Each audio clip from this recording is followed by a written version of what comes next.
우리가 신앙생활을 하면서 좋은 리더를 만나는 것은 정말로 크나큰 축복입니다. 좋은 리더들의 자격 요건이 여러 가지가 있겠죠. 하지만 절대로 빼놓을 수 없는 한 가지가 있다면 책임지는 리더. 그 책임지는 리더만큼 중요한 사람이 없습니다. 어떤 리더들은 이 자신의 실수와 자신의 부족함에 대한 책임을 다른 사람에게로 돌립니다. 혹은 자기보다 밑에 있는 사람에게로 돌립니다. 하지만 어떤 리더들은 다른 사람의 연약함과 실수마저도 자기의 책임으로 집니다. 양치기 리더십이라는 책이 있습니다. 그 책을 보면 이 책임지는 리더십에 대해서 이야기하고 있습니다. 리더라는 사람은 책임지는 사람이라는 거죠. 그러면서 한 가지 예화를 듭니다. 이 사람이 회사에 있을 때에 자기 부서에 있는 한 부하 직원이 큰 실수를 범하게 되었더랍니다. 그 실수가 얼마나 큰 실수였는지 다른 부서에서까지도 와서 이 사람에게 컴플레인을 하는 것이죠. 그래서 그때에 그 리더였던 그 저자가 그 사이를 개입합니다. 개입하여서 그 사람에게 향하던 모든 화살과 비난을 다 자기의 것으로 돌립니다. 자기가 대신해서 화살을 받고 자기가 대신해서 욕을 먹는 것이죠. 리더로서 자기가 오롯이 그 책임을 진 것입니다. 자기 잘못이 아님에도 불구하고요. 그 뒤에 이야기는 안 봐도 뻔하죠. 그 당시에는 짧게 욕을 먹었을지 모르지만 정말로 자기에게 충성하는, 그리고 부서에, 회사에 충성하는 직원을 얻게 되었다는 그런 이야기입니다. 우리가 이런 리더십을 볼 때 가장 먼저 떠오르는 분이 있죠. 바로 우리의 주인 되시는 예수님이십니다. 예수님께서 그렇게 우리를 책임지셨죠. 우리 허물을 다 덮으시고 십자가에 달려 돌아가십니다. 그 예수님의 모습이 떠오를 수밖에 없는 것이죠. 우리가 예수님을 부르는 여러 가지 호칭이 있습니다. 우리는 그 예수님을 때로는 주님이라고 부르기도 하고 때로는 아버지라고 부르기도 합니다. 이 호칭이라는 것을 잘 생각해 보면 이 호칭은 상대방이 나에게 누구인지를 정의하는 것이잖아요. 상대방이 나에게 어떤 사람인지를 정의하는 것입니다. 하지만 동시에 그것은 상대방이 나에게 어떤 사람인지를 정의하는 것과 동시에 내가 상대방에게 어떤 사람인지 동일하게 정의하게 됩니다. 예를 들면 이런 것이죠. 제가 어떤 사람을 형이라고 부른다면 그 사람은 나에게 형이라는 것을 정의합니다. 하지만 동시에 내가 그 사람보다 동생이라는 것을 함께 정의하는 거예요. 제가 만약 우리 와이프에게 여보라고 부른다면 부부라는 것을 증명합니다. 이 사람이 나의 아내라는 것을 증명함과 동시에 내가 그 사람의 남편임을 전제하는 것입니다. 그렇기 때문에 호칭이라는 것은 상대방을 정의하는 것이기도 하지만 동시에 그 사람에게 내가 어떤 사람인지를 정의하는 것이기도 합니다. 우리가 이 개념을 가지고 하나님을 향해 보시죠. 우리가 하나님을 아버지라고 부릅니다. 그것은 하나님이 우리의 아버지 되시기도 하지만 동시에 우리가 그분의 자녀임을 우리 스스로 고백하는 것입니다. 그리고 우리가 만약에 그분을 주님이라고 고백한다면, 그분을 우리의 주인이라고 고백한다면 하나님을 주라고 고백하는 것과 동시에 내가 그분의 노예임을, 내가 그분의 종임을 전제하는 것과 동일하다는 것입니다. 주님이라는 고백이 그런 고백이라는 것이에요. 오늘 29절 말씀을 보면 멍에라는 단어가 나옵니다. 예수님께서는 예수님을 따르는 사람들에게 자신의 멍에를 메라 라고 이렇게 말씀을 하세요. 사실 이 멍에라는 표현은 굉장히 이상한 표현입니다. 예수님께서 왜 멍에라는 표현을 쓰셨을까 하는 궁금증이 들게 됩니다. 멍에라는 것이 무엇입니까? 이 멍에라는 것은 가축에게 일을 시킬 때에 동물에게, 가축에게 매는 것을 말합니다. 가축에게 멍에를 메우고 씌우면 그 가축을 통제하고 일을 시키게 됩니다. 이 멍에라는 단어 자체가 사람에게 쓰는 단어가 아니라 동물에게 쓰는 단어였다는 거예요. 거의 모든 문화권에서 마찬가지죠. 동물에게 쓰는 것을 사람에게 쓰면 어떻게 됩니까? 욕이 됩니다. 동물에게 쓰는 것을 사람에게 쓰면 절대로 기분 좋은 말이 될 수 없습니다. 아무리 좋은 의미를 부여하려고 해도 잘 부여가 되지 않습니다. 예를 들면 이런 것이죠. 나는 너가 너무 좋은데 내가 가진 이 개목걸이를 메어주겠니? 이렇게 이야기한다면 이것이 어떻게 좋은 의미로 받아들여질 수가 있겠습니까? 아무리 좋은 의미로 부여해보려고 해도 받아들이기가 힘듭니다. 왜냐하면 이 계목걸이도 그리고 멍에라는 것도 사람이 아니라 동물에게 사용하는 것이기 때문입니다. 이상한 점은 여기서 끝나지 않습니다.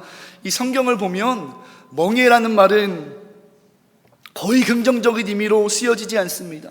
오늘 이 구절을 빼고는 다 부정적인 용어로 쓰여집니다. 멍에는 절대로 좋은 의미가 될 수가 없습니다.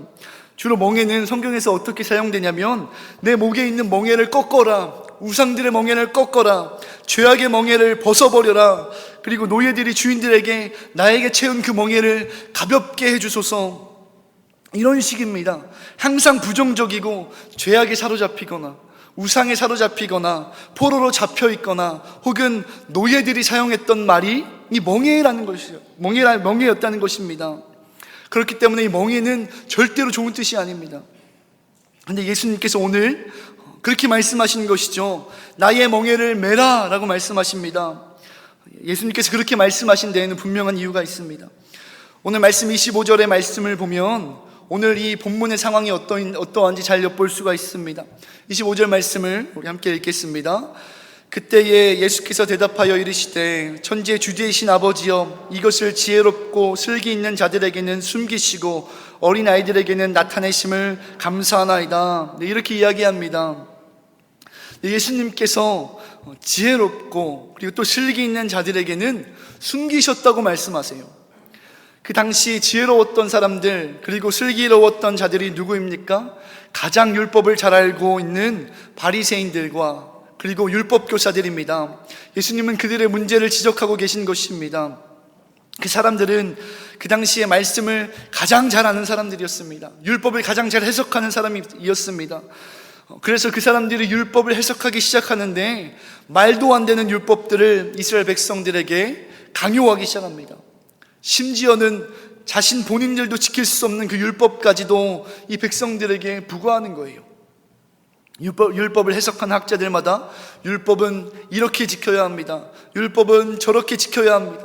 이것이 쌓이고 쌓여서 수많은 학자들이 그렇게 율법에 대한 해답을 내놓아서 이제는 도저히 감당할 수 없는, 도저히 다 지킬 수 없는 그런 법들이 생겨나기 시작합니다. 절대로 다 지킬 수 없어요. 그러나 율법학자들은 다 지켜야 한다고 이야기합니다. 본인들도 지키지 못하면서 다 지켜야 한다고 이야기합니다. 그들에게 있어서요, 더 이상 율법의 본질은 중요하지 않은 거예요. 왜 율법을 지켜야 하는지, 율법의 참 의미는 무엇인지, 그 율법에 담겨있는 사랑에 대해서 하나도 중요하지 않습니다. 율법을 어떻게 하면 고생해서 힘들게 지켜야 하는지만 관심을 가지고 있습니다. 율법을 철저하게 지켜내고 자신을 드러내고 싶으신 거죠. 그리고 율법을 열심히 지키는 이유도 결국에 자기의 의를 드러내기 위함이었습니다. 외식하기 위함이었습니다. 예수님께서 오늘 멍에라는 단어를 사용하시죠. 예수님께서 나의 멍에를 메라 라고 말씀하시지만 사실은 이스라엘 사람들이 그 바리새인들과 그 율법 교사들의 멍에를 메고 있다고 말씀하시는 것입니다. 멍에라는 것은 억지로 끌려가는 것이잖아요. 그 사람들의 멍에에 매여서 억지로 질질 끌려가고 있다고 말씀하시는 거예요. 바리새인들과 율법 교사들 그리고 그들을 따르는 무리들까지도 예수님이 꼬집으시고 비판하시는 것입니다. 네가 지금 무슨 멍에를 메고 있냐고, 네가 지금 어디에 끌려가고 있냐고, 그 멍에를 벗고 나의 멍에를 메라고 말씀하시는 것입니다. 하나님은 지혜롭고 슬기 있는 자들에게 구원을 숨기셨다고 말씀하세요. 아무리 그들을 따라가도, 아무리 그들의 질질 끌려가도 절대로 구원에 다다를 수 없다고 말씀하십니다. 오직 예수 그리스도만이, 예수님만이 구원에 이를 수 있다고 말씀하시는 거예요. 그래서 그들의 멍에를 벗으라는 것입니다. 예수님께서 주시는 그 멍에를 쓰기 위하여서 이미 쓰고 있던 그 멍에를 벗으라는 거예요. 그래서 예수님께서 멍에라는 단어를 사용하십니다. 그 율법 교사들과 그 바리새인들의 이면에는 어떤 생각들이 있습니까? 내가 열심히 율법을 지키면 의로워질 수 있을 것 같아요. 내 의를 스스로 세울 수 있을 것 같습니다. 내 스스로 구원에 이를 수 있을 것 같습니다. 내가 바른 행위로, 내 노력으로 내가 철저하게 율법을 지키면서 살면 내 스스로 구원에 이를 수 있을 것 같습니다. 그 의미가 그 이면에 담겨져 있는 것이죠. 결국에 하나님을 의지하는 것이 아니라 누구를 의지하고 있습니까? 자기 자신을 의지하고 있습니다. 내가 자신의 주인이 되고 내가 스스로 구원에 이를 수 있다고 생각하는 그 교만한 가운데 빠져 있는 것입니다. 오늘 예수님께서는요, 그것이 멍에라고 말씀하십니다. 악한 길로, 죄의 길로 끌고 가는 멍에라고 말씀하십니다. 그러니까 그 멍에를 벗으라는 거예요. 예수 그리스도의 멍에를 쓰기 위하여서 그 멍에를 벗으라는 것입니다. 오늘 우리는 그 멍에에서 자유합니까? 혹시 우리가 재물의 멍에를 쓰고 있지는 않습니까? 나의 의에 대한 멍에를 쓰고 있지 않습니까? 나를 끌고 가는 무언가가 있다면 그것이 무엇입니까? 한 가지만 더 질문을 드리죠. 나를 열심히 살게 하는 그 이유가, 그 무언가가 예수님이십니까? 만약에 그것이 아니라면 오늘 성경은 그것이 멍에라고 말하고 있습니다. 그리고 그것을 벗으라고 이야기하고 있습니다. 그것을 벗고 예수 그리스도의 멍에를 쓰라는 거예요. 예수님께서 멍에라는 표현을 쓰신 두 번째 이유가 있습니다. 그 이유는 이 멍에라는 것이 하나님과 우리와의 바른 관계를 비유적으로 나타내기 때문입니다. 멍에라는 것은 아까도 말씀드렸다시피 이 동물들을 통제하고 일을 시킬 때 쓰는 것이 멍에입니다.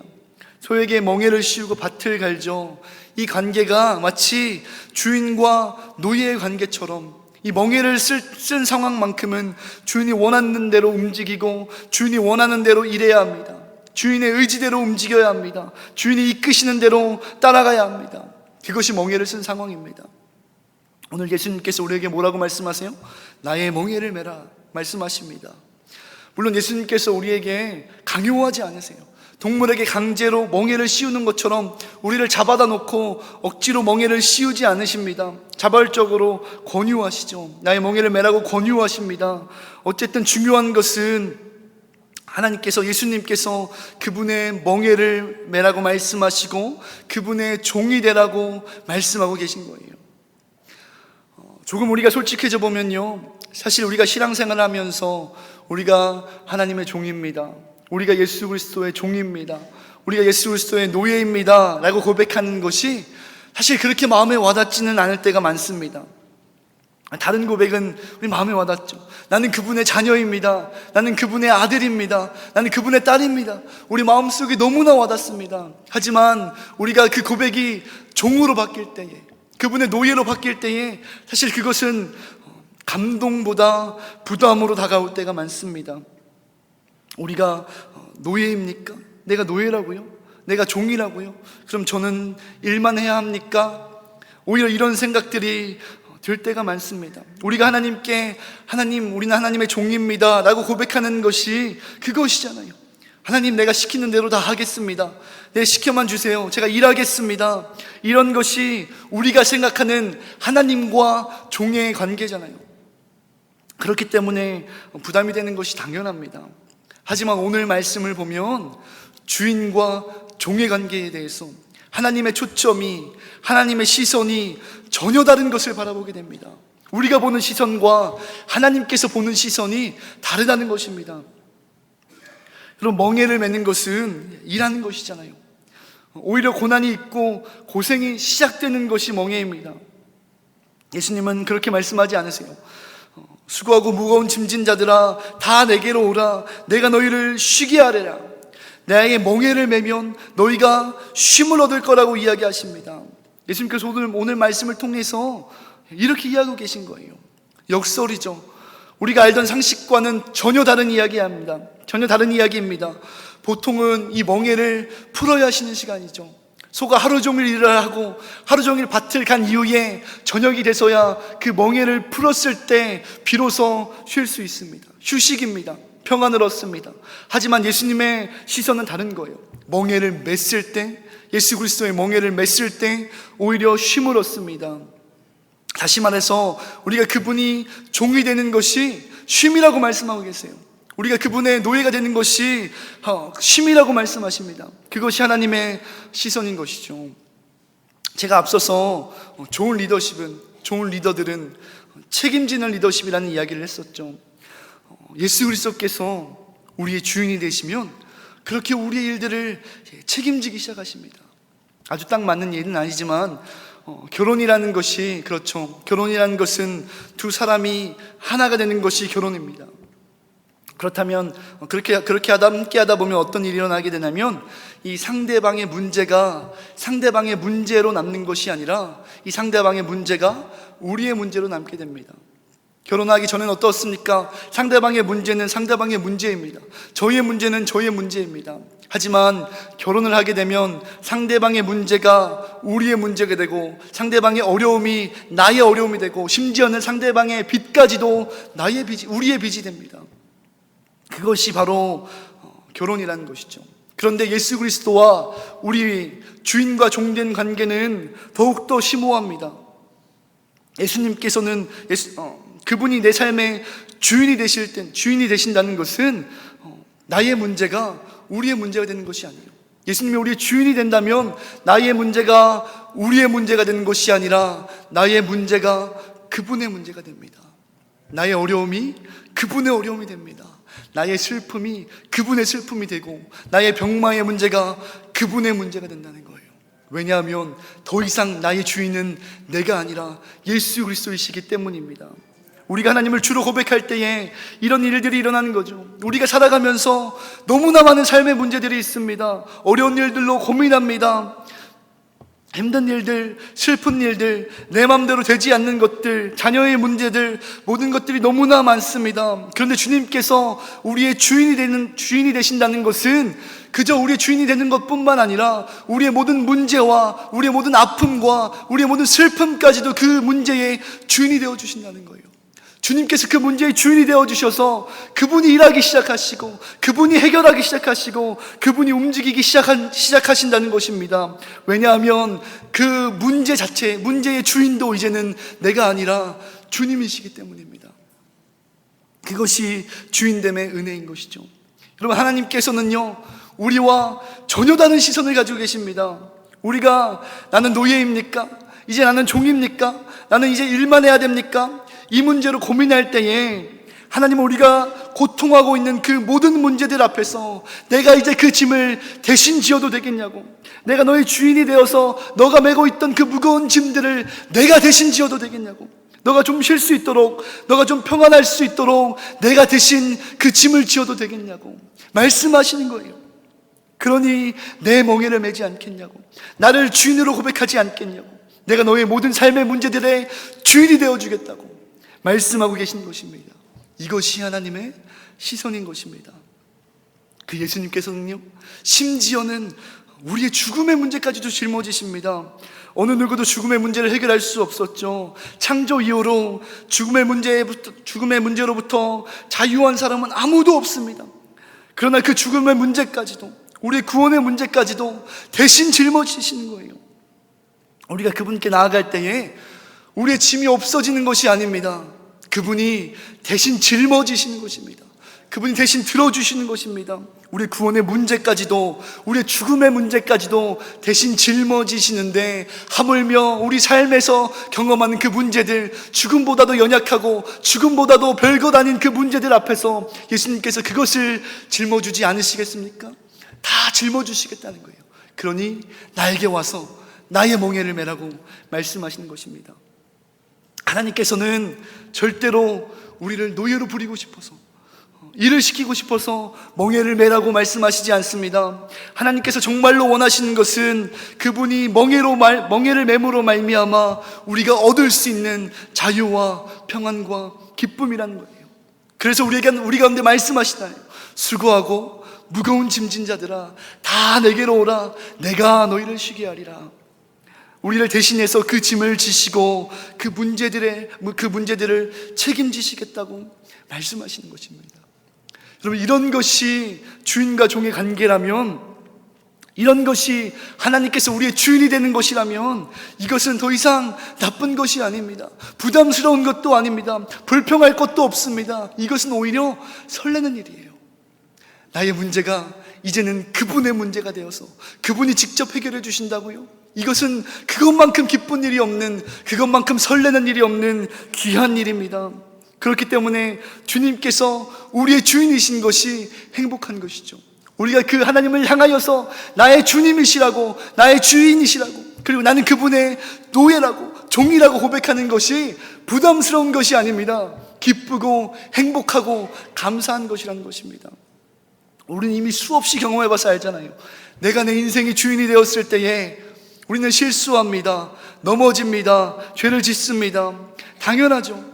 왜냐하면 이 죄의 시작 자체가 내가 주인이 되려는 것부터 시작했잖아요. 내가 주인이 되고 하나님이 되고 싶은 그 생각에서부터 모든 죄의 문제가 시작했습니다. 하지만 하나님께서 우리를 이끄실 때에 비로소 우리는 그 모든 것으로부터 자유합니다. 그것이 하나님의 은혜인 것이죠. 전도 폭발 프로그램을 보면 그 45분 복음 제시 내용이 있습니다. 그리고 그 내용에 의자 예화라는 것이 있습니다. 그 예화를 소개하려 합니다. 제가 무거운 짐을 잔뜩 지고 있다고 생각해 보십시오. 정말로 무거운 짐들을 잔뜩 가지고 있습니다. 그리고 지치고 피곤하고 힘이 듭니다. 그런데 옆에 아주 안락해 보이고 아주 편안해 보이는 소파가 있습니다. 저는 그 소파 위에 제가 가진 무거운 짐들을 내려놓기 시작합니다. 가장 먼저 가장 무거웠던 제 짐을 내려놓습니다. 제가 편안합니까? 편안하지 않습니다. 여전히 많은 어려움들이 있습니다. 제가 가진 두 번째로 무거운 짐을 그 소파에 내려놓습니다. 편안합니까? 여전히 편안하지 않습니다. 하나씩 제 짐을 다 내려놓다 보니 어느새 내 모든 짐을 다 그 소파 위에 내려놓았습니다. 편안합니까? 여전히 편안하지 않습니다. 편안함은 언제 주어집니까? 그 나의 모든 문제들을, 나의 모든 짐들을 소파 위에 올려놓을 때 주어지는 것이 아니라 내가 그 소파 위에 앉았을 때 비로소 그 참된 평안과 참된 기쁨과 참된 안락이 나에게 찾아오기 시작하는 것입니다. 우리가 살아가면서 많은 어려움들이 있습니다. 많은 문제들이 있습니다. 주님 앞에 내어놓고 싶은 많은 기도 제목들이 있습니다. 그리고 그 기도 제목들을 주님께로 내어놓지요. 귀한 일입니다. 너무 잘하고 계신 것입니다. 하지만 참된 평화는 하나님께서 정말로 바라고 계신 것은 내가 가지고 있는 그 짐들을 내려놓는 것이 아니라 나 자신을 예수 그리스도 앞에 내려놓는 것, 나 자신을 그 주님 앞에 드리는 것, 내가 그 의자에 앉아서, 내가 그 소파에 앉아서 예수님께 내 몸을 의지하고 기대하는 것, 그것이야말로 예수 그리스도께서 바라는 것이라는 것입니다. 그것이 어떻게 이루어집니까? 예수 그리스도의 멍에를 메고 이제는 주님이 나의 주님이시라고, 하나님께서 나의 주인이시라고 고백할 때에 비로소 나의 모든 것들이 주님께 맡겨지는 것입니다. 말씀을 마무리합니다. 오늘 예수님께서 오늘 말씀을 통하여서 멍에라는 단어를 사용하십니다. 그 단어는 참 이상한 단어였죠. 하지만 그 멍에를 통하여서 예수님께서 말씀하고 싶으신 것은 지금 우리가 쫓으며 살아가고 있는 것이, 헛된 것들을 쫓으며 살아가고 있는 그 모습들이 멍에를 메고 끌려가는 모습이라고 말씀하시는 거예요. 그러니 그 멍에를 벗고 나의 멍에를 쓰라고 말씀하십니다. 나의 멍에를 쓰면 수고하고 무거운 짐진 자들이 다 평안을 얻게 될 것이라고 말씀하십니다. 그 예수 그리스도를 주인으로 모실 때에, 하나님을 주인으로 모실 때에 비로소 세상에서 경험할 수 없었던 놀라운 평안과 놀라운 하나님의 주인 되심이 우리 가운데 이루어질 것이라고 말씀하십니다. 그 멍에는, 그 주인 되심은 우리의 인생 각 곳곳에서 우리 삶의 어려운 문제마저도, 우리의 슬픔마저도, 우리의 아픔마저도 그 모든 문제들의 주인 되심에 대해서 하나님은 이야기하십니다. 소망하기는 우리 성도님들께서 날마다 고백하기를 하나님은 나의 주인이십니다, 하나님은 나의 모든 것의 주인이십니다 하며 예수 그리스도의 멍에를 쓰고 날마다 나아갈 수 있는 우리 성도님 되시기를 진심으로 소망합니다.